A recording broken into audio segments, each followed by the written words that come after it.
நம்ம சேனலில் வீட்டிலே எப்படி இட்லி பொடி செய்யலாம் அப்படின்னு தான் பார்க்க போகிறோம். ஸோ ரொம்ப ஈஸியான பொருள் வச்சு தான் செய்ய போகிறேன். 3 பொருள் தான். ஸோ என்னன்னு சொல்லிடுறேன்.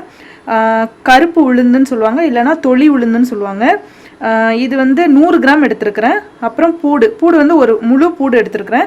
அப்புறம் வத்தல் வந்து 20 வத்தல் எடுத்துருக்கிறேன். ஸோ நீங்கள் காரம் ஜாஸ்தி வேணால் நீங்கள் கூட எடுத்துக்கோங்க.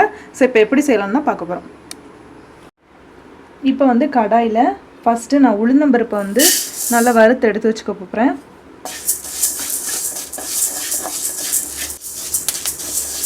ஸோ உளுந்தோட ஸ்மெல்லு வந்து நல்லா வரணும். ரொம்ப கருகெல்லாம் வறுக்காதீங்க, ஓரளவு ஒரு மாதிரி ப்ரௌன் கலரில் ப்ரௌனிஷாக வந்ததுமே எடுத்துருங்க.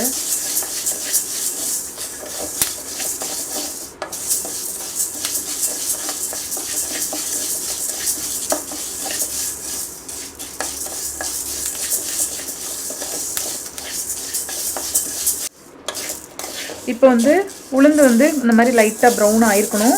ஸோ இந்த ஸ்டேஜில் இறக்கிடுங்க. இறக்கி இந்த மாதிரி பிளேட்டில் தட்டி வச்சுருங்க. இப்போ வந்து வத்தல் அதே மாதிரி வறுத்து எடுத்து வச்சுக்க போகிறேன்.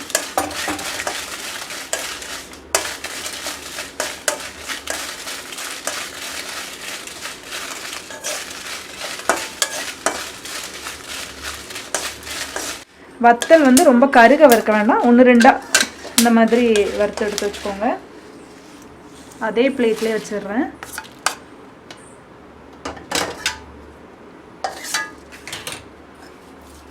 பூடு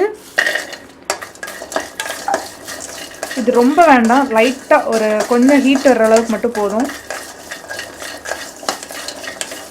ஸோ பூடு வந்து இந்த மாதிரி இருந்தால் போதும். ஆறுனதுக்கப்புறமா ஜாரில் போட்டு திரிச்சு வச்சுக்கோங்க. நான் உப்பு மட்டும் கொஞ்சோண்டு போட்டுடுறேன். நான் ஜாரில் தட்டிட்டு இப்போ நல்லா திரிச்சு எடுத்து வச்சுக்க போகிறேன். நல்லா பிளெண்ட் பண்ணி எடுத்துட்டேன் பாருங்கள். ஸோ இதை ஒரு கண்டெய்னரில் தட்டி எடுத்து வச்சுக்கிறேன். ஸோ இப்போ நல்லா ரெடி ஆயிடுச்சு. ஸோ நீங்கள் இட்லி தோசை எதுனாலும் வச்சு சாப்பிட்லாம். ஸோ இதே மாதிரி நீங்களும் வீட்டில் செஞ்சு பாருங்கள். செஞ்சு பார்த்துட்டு உங்களோட கமெண்ட்ஸை எனக்கு கமெண்ட் பண்ணுங்கள், நான் ரிப்ளை பண்ணுறேன். தேங்க்ஸ் ஃபார் வாட்சிங் அவர் சேனல். ப்ளீஸ் லைக் பண்ணுங்கள், ஷேர் பண்ணுங்கள், சப்ஸ்கிரைப் பண்ணுங்கள். தேங்க்யூ.